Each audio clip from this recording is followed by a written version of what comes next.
Dans cette vidéo, je vais vous corriger un exercice de cinématique, donc de calcul de vitesse, qui portera sur un tapis roulant. Donc ce convoyeur par tapis roulant est monté sur une machine qui permet de déplacer un colis d'un poste d'emballage jusqu'à un poste de chargement. Donc vous avez deux dessins, un en perspective et un avec une vue de face et une vue de droite. Donc qu'est-ce qu'on apprend là-dessus? le, le tapis est horizontal, il est entraîné par un motoréducteur, c'est-à-dire un moteur et un réducteur, et que ce réducteur a un rapport de transmission de 1 divisé par 15. Je vous renvoie à ma vidéo sur les formules d'engrenage. La vitesse de translation, donc le colis, il avance sur ce tapis à une vitesse de 24 mètres par minute. Donc en 60 secondes, il parcourt 24 mètres. Élément aussi qui va être important, sur ce dessin, je vois que le rouleau autour duquel tourne mon, mon tapis fait un diamètre de 76 mm. Donc l'objectif de cet exercice, c'est de déterminer la vitesse de rotation du moteur, donc en tours par minute. Donc une fois que j'aurai cette donnée, je pourrai choisir le moteur qui sera le plus adapté à mon convoyeur. Alors, pour réaliser cet exercice, je vais avoir besoin de trois formules. Donc, je vous les ai mis en haut de la feuille. La formule du rapport de transmission, qui est notée petit r, c'est la vitesse de sortie grand N sortie divisé par la vitesse d'entrée grand N entrée. Grand N est la vitesse en tours par minute. La formule de la vitesse angulaire, W arrondi qu'on dit oméga, la vitesse en radians par seconde, c'est égal à 2 fois pi fois grand N, la vitesse en tours par minute, divisé par 60. Et la troisième formule, vitesse linéaire, c'est grand V, la vitesse en mètres par seconde, c'est égal à oméga en radians par seconde, multiplié par grand R. Ne confondez pas les R. Grand R, c'est le rayon en mètres, et donc c'est le rayon entre le point de ma vitesse linéaire et de mon centre de rotation. Voilà pour les formules. Maintenant, on va passer aux questions. Question 1. Sans calcul, déterminer la vitesse linéaire Vm du point M appartenant au rouleau moteur en mètres par minute.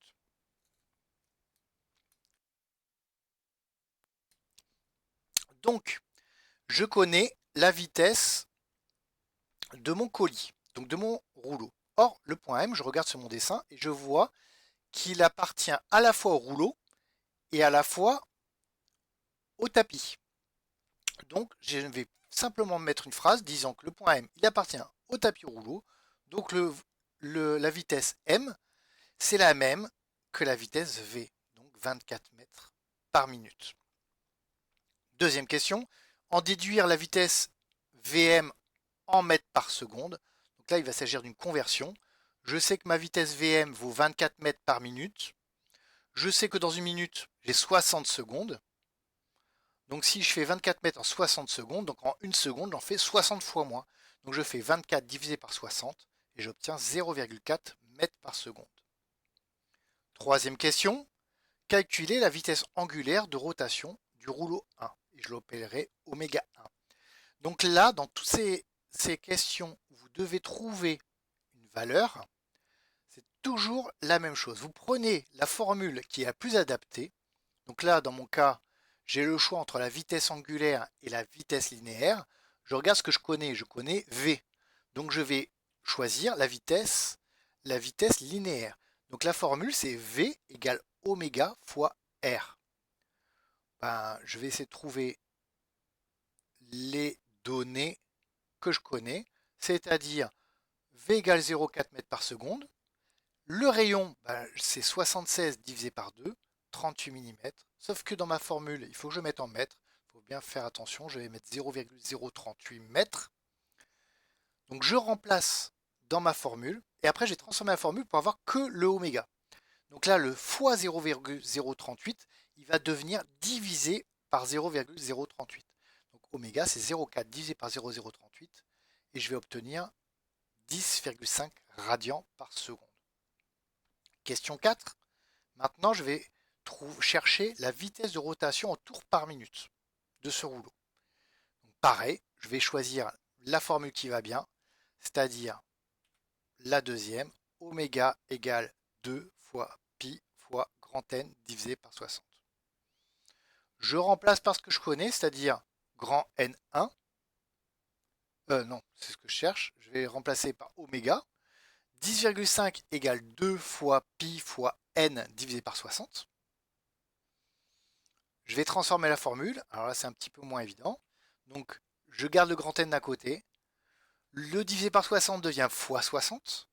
Et le multiplié par 2 multiplié par pi devient divisé par 2 fois pi.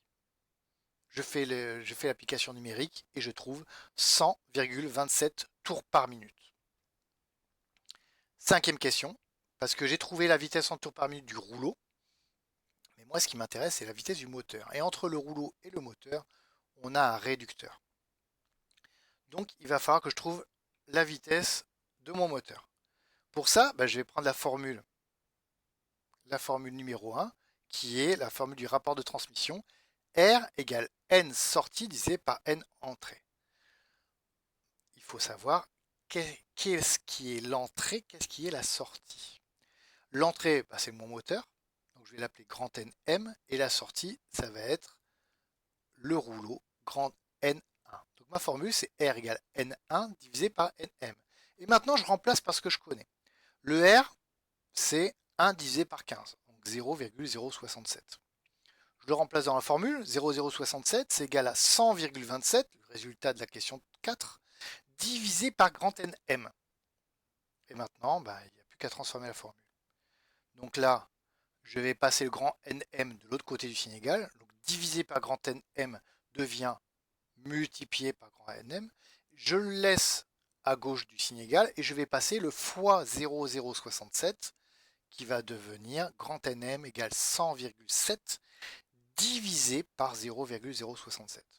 On fait le calcul et on trouve 1496 tours par minute. On arrive au bout de l'exercice. Donc si j'avais à choisir un moteur, je prendrais un moteur qui fait 1500 tours par minute. Voilà, merci de m'avoir écouté. Et maintenant, à vous de jouer, à vous entraîner à maîtriser toutes ces formules.